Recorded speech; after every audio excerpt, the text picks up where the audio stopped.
నిరుటంగాయ కూడా పెడుతున్నారు వరుణ్ బ్రో.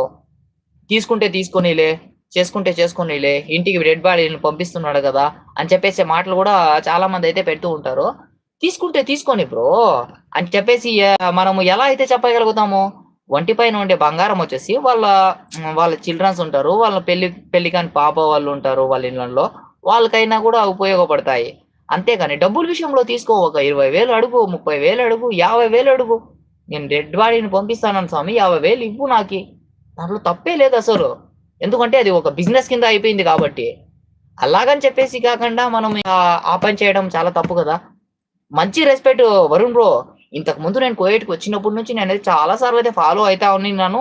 ఒకసారి అయితే కలిసినట్టు కూడా నేనైతే జిలకల మురళి రాయలన్నకి జనసేన పార్టీలో ఏదో పార్టీలో నేను కలిసినా కూడా అతనికి పోయేసి, అయినా కూడా అలాంటి పని చేయడం అయితే నాకు నచ్చల. ఈ మధ్య కాలంలో ఇది బయట పడినప్పటి నుంచి నేను వచ్చేసి అతనికి టిక్ టాక్ లో కూడా అన్ఫాలో చేశాను, యూట్యూబ్ లో కూడా అన్ఫాలో చేశాను. చాలా తప్పు బ్రో, చాలా తప్పు నవీన్ బ్రో, నిజంగా అస్సలు అయితే చాలా తప్పు.